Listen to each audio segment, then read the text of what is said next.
Yeah. Here. Yeah? We're taking the haunted people-eating book to the psychics. Okay. Yep. So, a thin and tall building on the... Oh, I told you the wrong side of the square. I'm sorry. North side of the square. The building is all wood and very simply made. There are 3 steps leading up to a small porch where plants grow. Few vines grow upwards from their pots and up the railings and posts of the porch. There is a deck on the 2nd floor that is inaccessible from the outside. From the deck hangs a small banner. The banner is a dusty purple-blue color with silver Trinity mark. In the top triangle of the Trinity is a crystal ball. In the left triangle is a simple cat, and on the right is a feather. The center is empty. There are a few small windows around the building, but the largest is in the front. It can be reached once on the porch, but it is heavily curtained with thick purple, possibly velvet curtains. The door is a simple door with an elegant painted open or closed sign nailed to it. When opened, the door jingles and rings with various silver and brass bells from the inside. I pull the book out and hand it to Cal. While you guys are standing there, roll me perceptions. Perception. Please roll for lay. Oh, you want me to roll for lay? Yeah, because I haven't logged in or nothing. Okay. I'm just playing by listening. Let me find lay. Killing it with the rolls today. I said perception, right? Okay. Yes, you said perception. Sorry, Lay, you got a natural 1. Oh shit. See, smelling a turd. So Cal, Thaddeus, and Archon. As you approach the top of the deck or the porch, you hear some people talking behind you, and it kind of grabs your attention. It's a couple young men and a couple young women, just all in a group talking. They're munching on some street food and just enjoying their time. How was the race last week? Strange. There were Wendigo following one of the racers.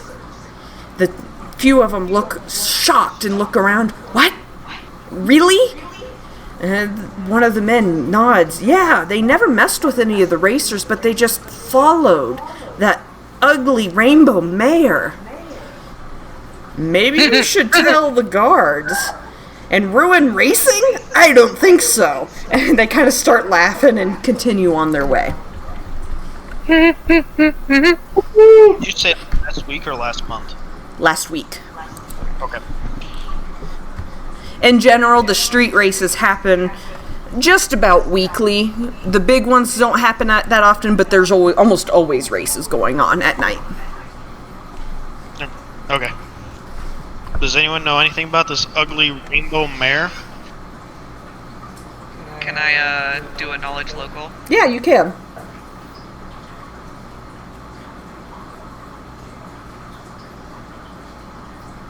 Anybody else can do a knowledge local? Lay heard shit. So he heard the buzzing between his ears. Well, Thaddeus is asking about it, so or whoever told all of you. So you all can roll if you want. I'll let you. Alright, roll it, Lay. Oh, yeah, I have control of Lay right now. My bad. I'm sorry. No, that's fine. I forgot. I'll just pop him out and put him over here. I said local. Nice. Okay, Archon. That's surprisingly good. Sorry, Lay, you got a 4. I'm rolling shit. Cal, Eli, and surprisingly Archon all know that there is a very vibrant colored a horse that is one of the best racers in the street racing. And you do know that she tends to wander free pasture in the north, just outside of the normal pasture land during the day. Nobody really knows who she's owned by, but she doesn't let anybody else catch her. And she's raced in the night. Interesting.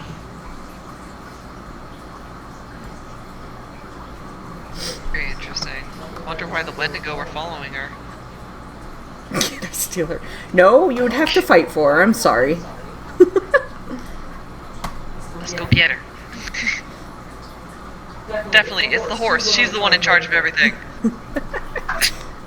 Who do I fight? I'm trying to imagine a horse mastermind. Let's all go beat up a horse. Bare-fisted murder.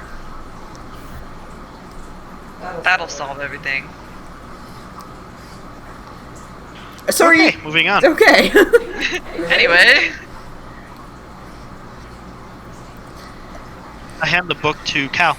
Like, you're gonna steal anyway, here, take it. as he keeps walking, can I pickpocket it into his pocket? Do a sleight of hand.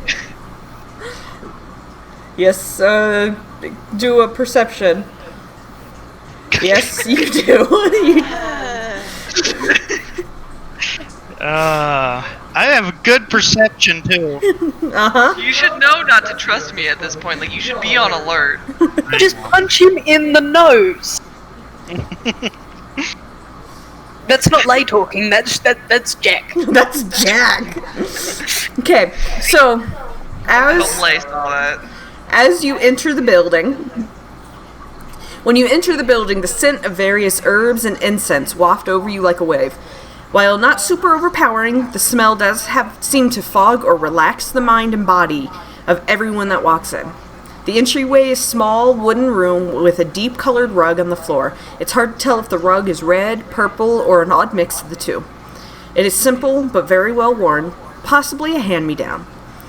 As you walk forward, the entryway opens up into a lobby. There is a large desk that is covered in various spiritual items: plants, stones, crystals, packets of herbs and incense, and various others. Hanging from the ceiling is a large, wheel-shaped chandelier with at least a dozen magically lit candles. Some burn a normal red-orange, while others seem to have a more blue tint to them. Together, the candles give the room a warm, welcoming, but not overpowering brightness. Around the edges of the walls and ceiling, various plants hang with other knickknacks. Some plants have glass orbs and feathers hanging from their pots, while others have another potted plant hanging from them. Vines are starting to climb along the walls like fingers. Just to the left, behind the desk, is a dark blue curtain that covers a doorway. On the desk sits a chalkboard with 3 different arrows. Pointing to the left are the words, tarot readings. Pointing to the curtain just behind the desk says, spiritual healings. And pointing to the room to the right says, fortune telling.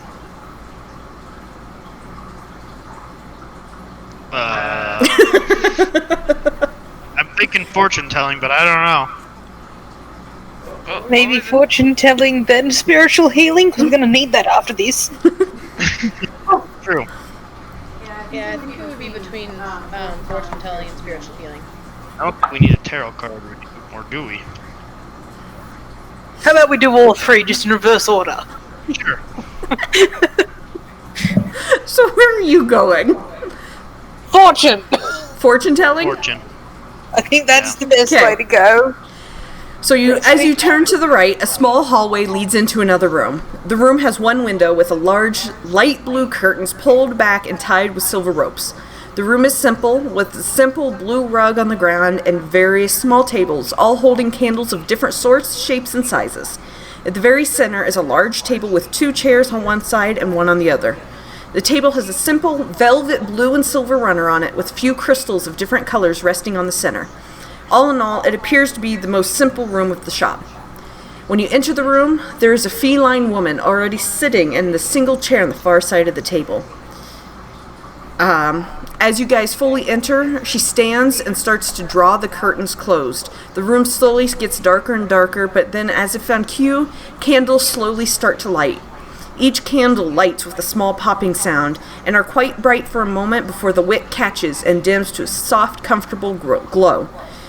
Once the room is fully curtained and the candles are lit, the feline woman sits back in her chair and stares at you with a hand out and a crystal in her other hand.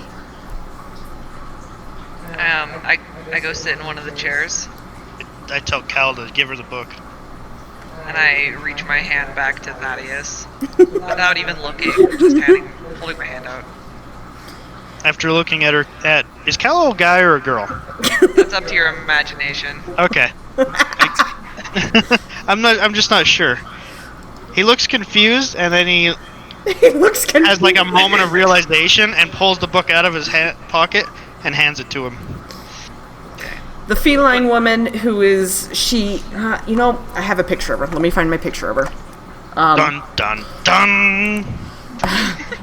I do. I just have to find. I do. I actually have it up too. I'll post her in the Pathfinder chat box. Shit, she's hot. It's Brian's sending things again. She is the woman is a Khajiit woman with silver fur and dark cloud-like spots. In the middle of her head, she has almost a reverse teardrop. And across her body, she is decorated with bright, vibrant blue, softly glowing body paint. And she's just gently clad in fine silk around her body. And as she sees you pulling the book out, she nods. I knew you were coming. Prove it. That's what they all say. She kind of looks at Cal with a sly look and looks at Thaddeus and takes the book from him and then seems to fall almost into a trance as the lights seem to dim slightly.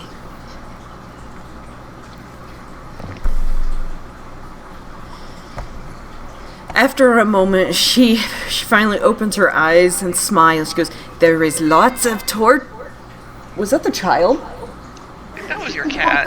That was the cat. That was a cat? I thought it was the kid. Like, the child is asleep. Well, that's what I thought, but I just heard Okay, sorry.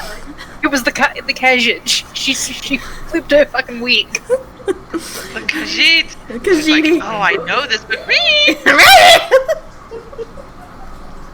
She lost one of her 9 lives. I'm gonna take the book back and run.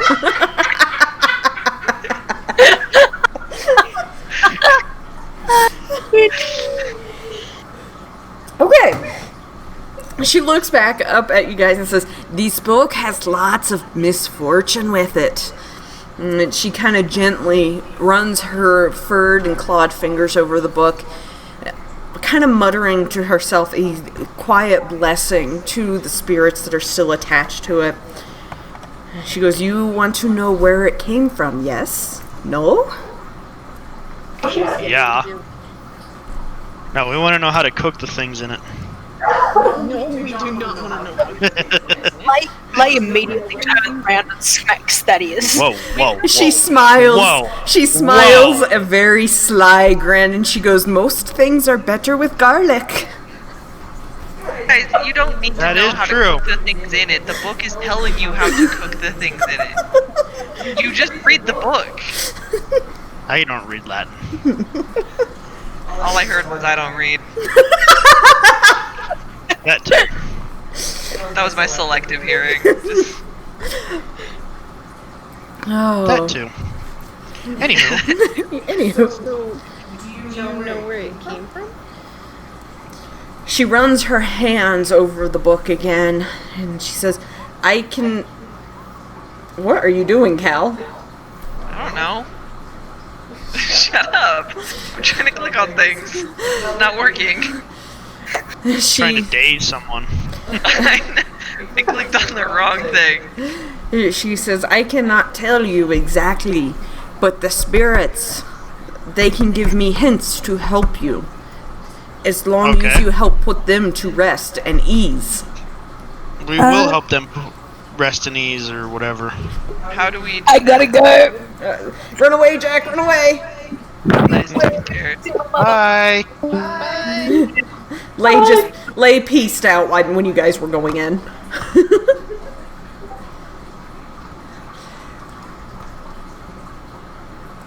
So what were you saying? Somebody was saying something when Jack said she had to go. Oh, how would we put the spirits to rest? by avenging them, by getting rid of the cursed beings that did this to them. There is no honor in this. And That's what we're trying to do. she taps the book gently in an almost loving and motherly way.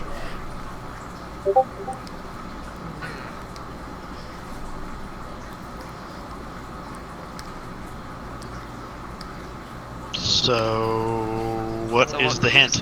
Okay. She sits back and she goes, I will talk with them. I will give you, hopefully, some answers.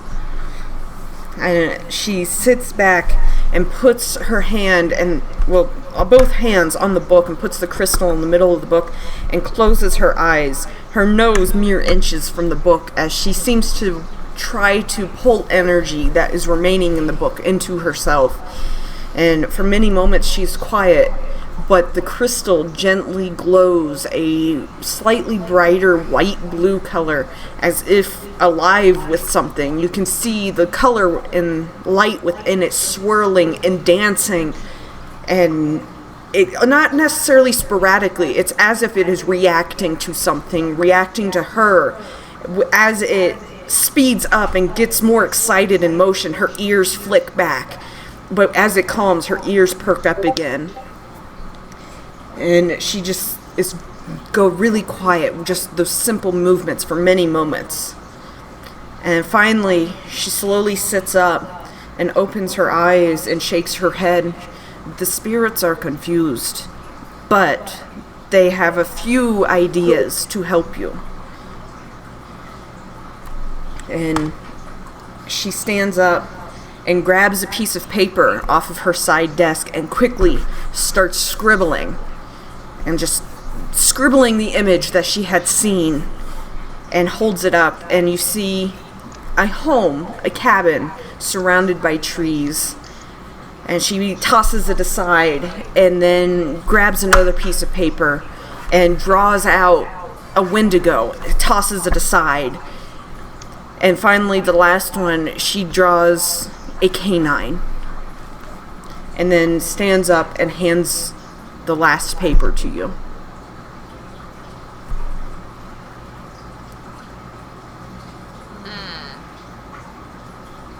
So, That was pretty cool. there was a cabin surrounded by trees, a Wendigo, and now a canine. Is there a particular significance to the canine? Roll a perception for me. Just win, or all of us? You all can, if you all want to take the time to look at the pictures.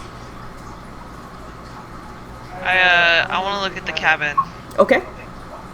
I'll look at the Wendigo. I'll just go down the list here when you guys finish rolling. Okay. Eli. Eli and Archon, you're not noticing shit. I am sorry. Ooh, a dog. Yeah. Thaddeus, which one are you looking at? The Wendigo. The Wendigo seems to be a bit different from the standard Wendigo. It is very beefy looking and really defined muscles. Maybe that's just how she drew it. You don't know. It has massive antlers on it, but the strangest thing about it is the large cloak or wings that are spread out behind its back. Alanin. Canine. The canine?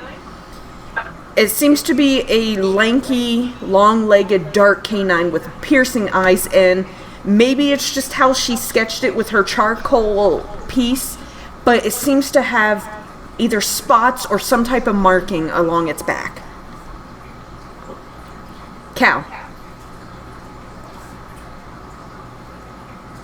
The cabin. Cow? You want which one? The cabin. Oh, okay. When you look at the cabin, it seems to be tucked up against a hill or a mountain with pine trees, not the leafy trees that are more in town, but pine trees surrounding it. Otherwise, it just looks like a normal, peaceful cabin.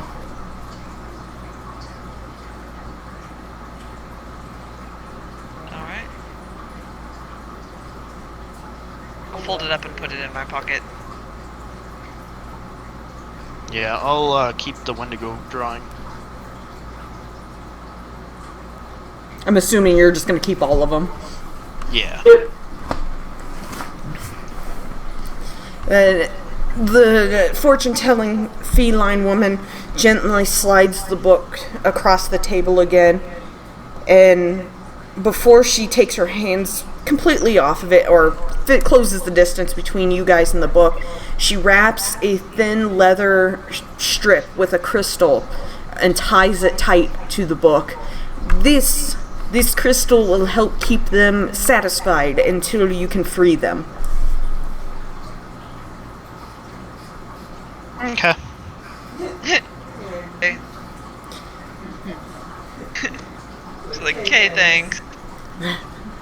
Please, if there's anything else I can do to help these, just let me or my friends, the others in this building, just let us know. We will help you however we can. And she kind of stands up and starts to open the curtains again, letting the natural light flood into the room once more.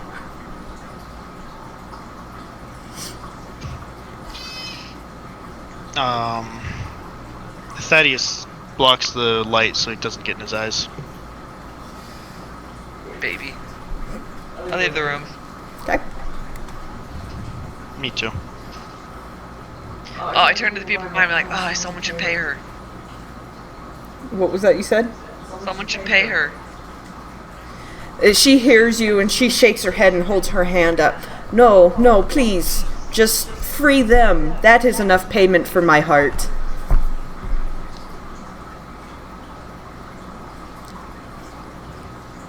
Varamadra is a very, very selfless healer or fortune teller.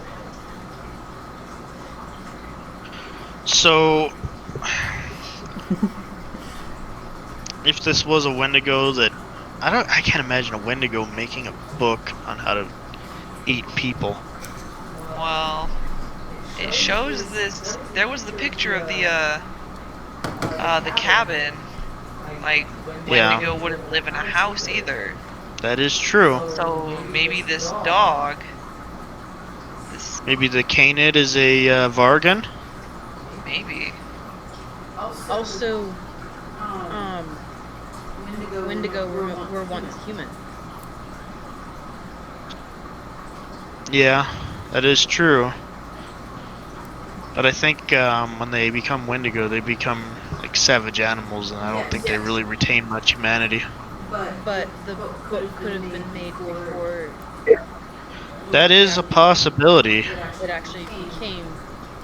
Yeah, that is Well, true. Wendigo become Wendigo because By they eating resorted people. to cannibalism to survive, not Yeah. out of a hobby or whatever. Yeah, that's true. Doesn't there have to be like a spirit of a Wendigo in the air before they can turn into a Wendigo themselves? Maybe. I'm not 100%. Not a scientist about it.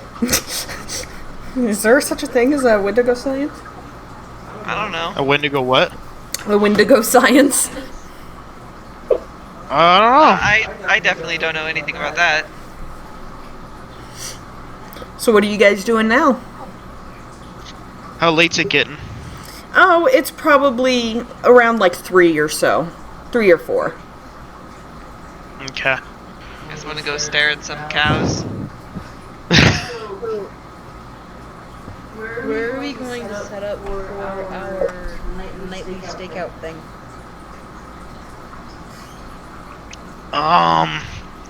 Where did I find the dead ox? And if you're on the city map, towards 6. Towards that top right corner. Yeah, so somewhere up there, probably best if we, I don't know, it'd be best if we split up, but do we have any way of communicating with each other while we're at distance? Not really. Yelling. A bird. What was that, Spot? I have a bird. I don't know if the bird can do that. Oh, you can carry messages, but you'd still have that delay.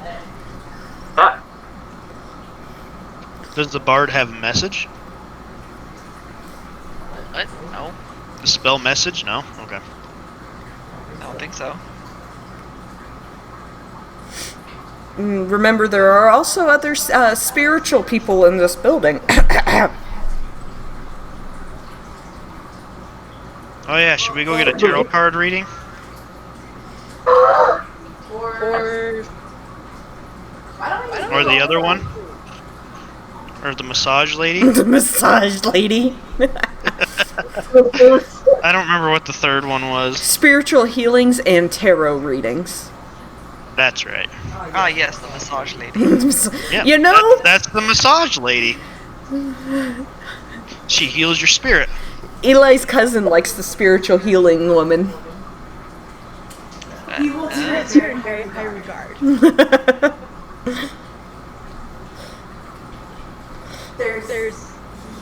He was very specific about this. He holds her in very high regard. Maybe we should go there. Okay, I'm down. So you want to go to the spiritual healing? Yep. I guess. Okay, you guys, as you guys leave the the fortune-telling room, you head back into the main room and you take that middle hallway behind the giant blue curtain. When you push back the curtain of the room behind the desk, you push yourself into a small hallway. The hallway is dark and bare and ends in another curtain. When you push back the curtain and enter, you find yourself in a large, brightly lit room. The walls are covered with tribal-looking artwork and carvings, plants and tapestries. All around the room are tables of various sizes and heights, all covered with plants, fountains, stones, and bottles holding mysterious liquids or fogs. On the far side of the room are large picture windows with open curtains, letting in natural light. Along the ceiling are various hanging fixtures, all holding candles, waiting for the night to be lit. In the center of the room is a large chase made of dark wood and overstuffed blue cushions. As you enter, an anthropomorphic or biped wolf enters from the hidden doorway to your right. She smiles warmly as she greets you and bows deeply. How can I help you guys today? First, when I get in the room with the bright lights, I cover my eyes again. She instantly takes note of this, and with just a flick of her hand, all curtains seem to lower around these giant picture windows, dimming the light to about a dusk level. And she never loses her very peaceful and warm look on her face. I love how we have this mage that follows us around and barely says anything. He's like, I'm gonna go pet her. I'm gonna go pet her. She actually just kind of sits there and looks at Arkin, just kind of amused, but she says nothing. She's actually pretty used to having people want to touch her pelt, because she is very velvety. So Eli kind of moves a little uncomfortable with that.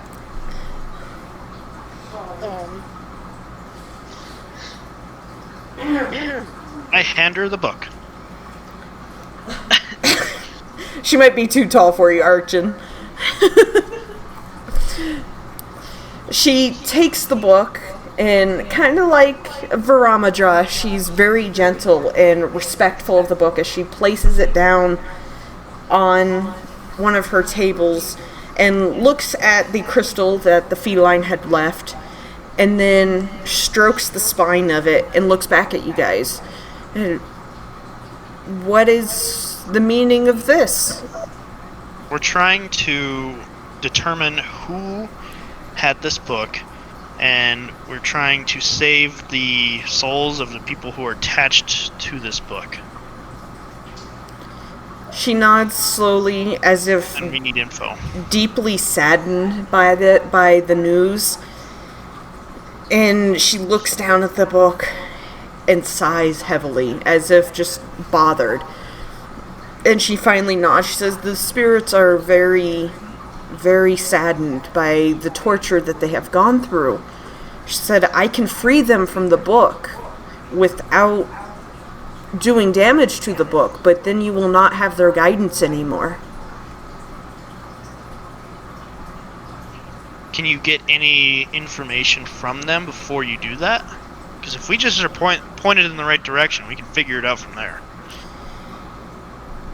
She sighs heavily for a minute and shakes her head. I cannot.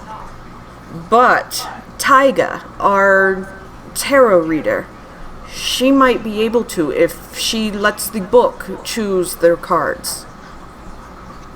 Okay. Well, maybe we'll go talk to her first, and then we'll bring it back to you.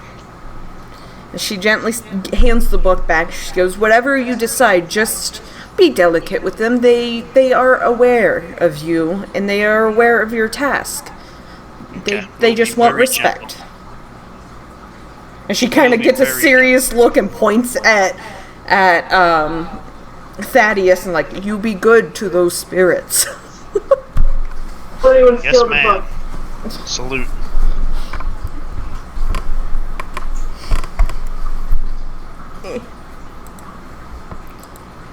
So are you going to ask her any more, or are you going to take it on? We'll take it to the tarot card lady, and then maybe we'll ask her some more when we come back. Okay. I see. Right? Everyone okay with that? Yep. Agreed.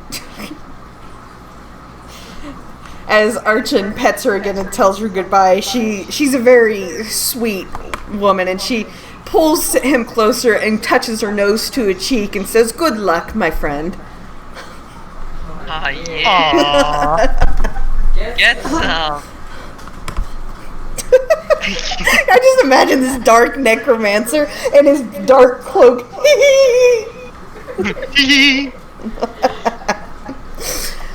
Literally, it's like, no one knows anything about him. He just kind of showed up, follows us around, and then he's like, yee, puppy. So as you walk back through that hallway and you go back into the lobby and you go through that last door, you pass through a small hallway that ends in a red curtain that is pulled and tied back with thin golden ropes. The room behind the curtains open up to a smallish sized room with 2 windows. In the center of the room is a small table with 2 chairs on one side and one on the other. There are a few candles unlit resting around the room, but not much else.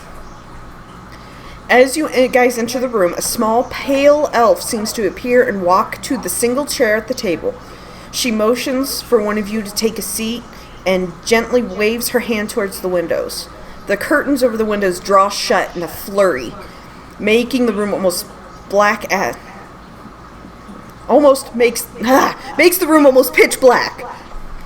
In the darkness, you can see the elf wave her hand again, and all the candles light as if with a wave of power. The flames are not unnatural and seem to burn more of a white color than a normal flame. Few candles start to float around the room, adding a little more light until the room holds a magical, mysterious air about it. Who's bringing the book forward? I'll bring the book forward. I seem to be the one. Okay. She motions for you to sit, and as you sit, the elf, known as Taiga, also lowers herself into a chair and waves her hand over a small deck of black and white cards. She gently pushes them towards you, shuffle them, and place them on the book. She offers you a smile and leaves the cards. You said shuffle and put them on the book. Yes. Okay, I'll shuffle them and put them on the book. When you complete shuffling, she motions to the cards again. Cut them and put them on the book. I cut them and put them on the book. As she grabs the cards, she looks up at you and smiles as if knowing the questions that are in your mind. And she slowly begins to set the cards out. She sets up the cards in a row of 4 and a column of 3. A total of 12 cards. She looks back up at you. Close your eyes, put your hand on the book, and they will guide you to choose 3 cards. Alright, I follow her instructions. As you point out the cards, she gently flips those cards over. The first card is all of them are unfamiliar to you. First one looks to be like an old dying willow. The second one seems to be a symbol of death, is what you would expect. It's a dark, shadowy figure with large teeth and eyes, with pointed ears and spiked fur on its back, looming over a skeleton. And then the last one is kind of confusing. There are arrows going towards the sky and swords falling to the ground. She motions to the swords and the arrows first, and she says, "You will have to be careful. You are being misguided." And she gently just pushes the card aside. She moves to the card with the tree on it. She says, "The orchard. What you seek is in the orchard." And she kind of hesitates, as if contemplating what the book is trying to tell you. And then moves to the last one. And she just kind of stares at it for a moment. And looks back up. She goes, "There is death and torture in your future. But there is also death, which is also release and comfort." And she kind of looks a little perturbed, confused by the combination of cards, but she pushes it forward, letting you stare at it.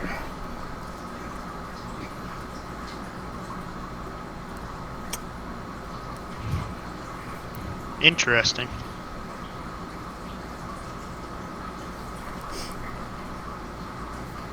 "Is there anything else I can help you with?" she asks, still seeming a little off-put by the cards that had been drawn and chosen. She can't seem to really pull her pale white eyes away from this book. She almost seems unnerved by it.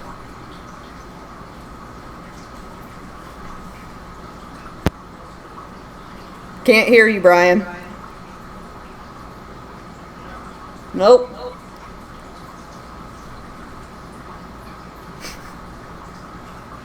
How about now? Yep. Okay. Is there anything she can tell me about the book?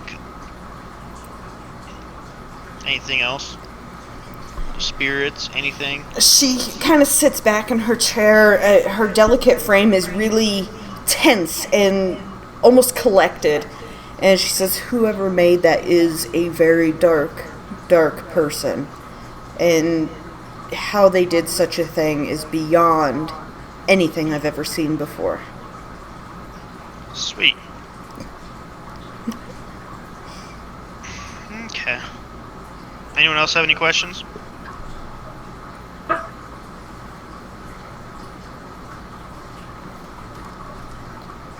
No? Apparently not. Okay. I thank her and I guess stand up. The moment you stand up, the candles all seem to just go out with a wave of wind, and slowly the curtains start to open again.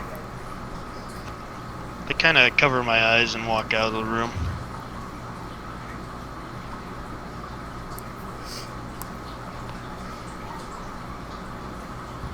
I'll head back to the spiritual healing massage lady. The massage lady.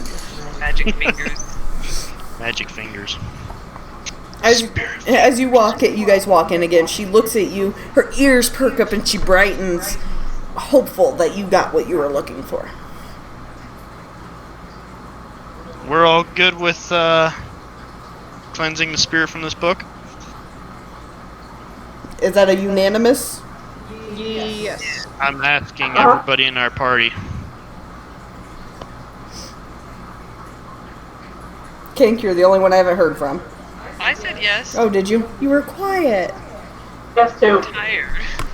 Okay. Okay. So yeah, we'll release the spirit from the book.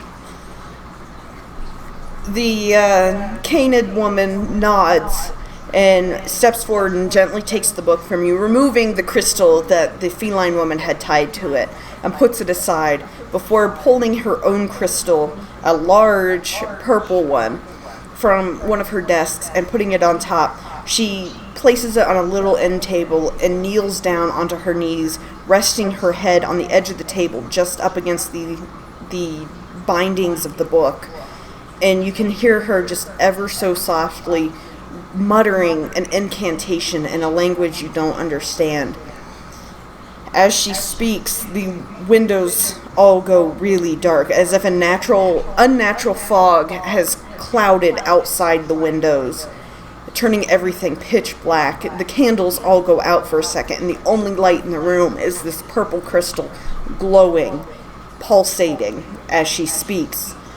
And then slowly, as if with just a slight breeze, a gentle fog seems to rise up from the book, and it dances around her for a moment, and then it slowly makes its way around the room, encircling each of you as if in a silent thank you, before just dispersing, and everything returns to normal within a moment. She stands up slowly, almost nonchalantly, puts the crystal that she had, the purple crystal, on another table, turns around and gently hands the book back to Thaddeus. And she says, "No more spirits are bound. You can do as you please to this book." Okay.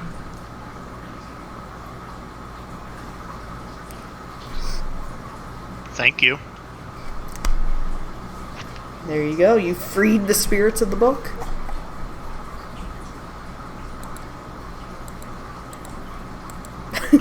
I guess we'll leave the building. What was that, Win? Or put a candle and light that sucker up. Spot's done with the weird book. Yes. So before Eli leaves, he would slip a few coins under the table, along with a very hastily scrawled letter, or not letter, but little note. Even though his cousin is not going to say anything, he knows that he would like to see her again. She seems to know who Eli is. She can see the family recognition. She's a smart gal. And she kind of gives Eli a little wink and bows her head deeply to him. And she says, "Thank you, my lords. I hope your journey is a somewhat nice one." And she kind of smiles shyly before going back to tending to her plants and crystals.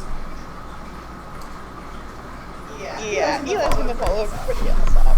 He's done messing with family.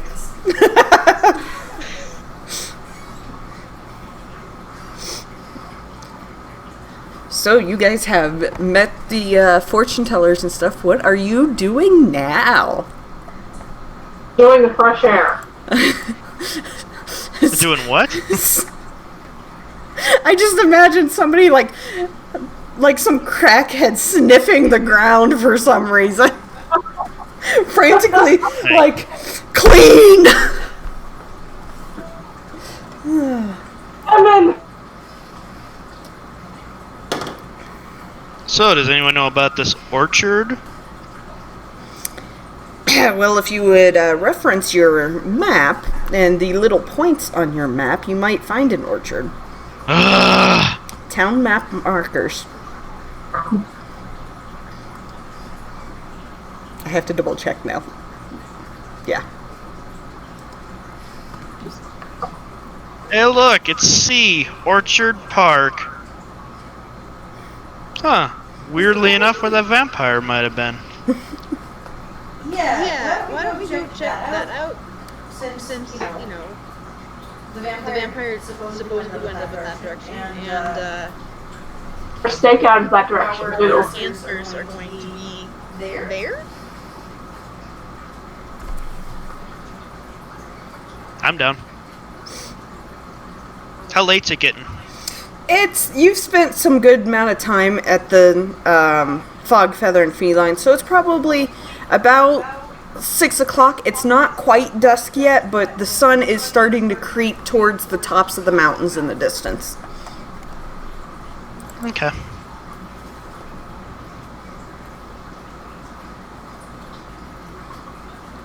So you The guys orchard? to the orchard? Yep. Okay. Let me just check.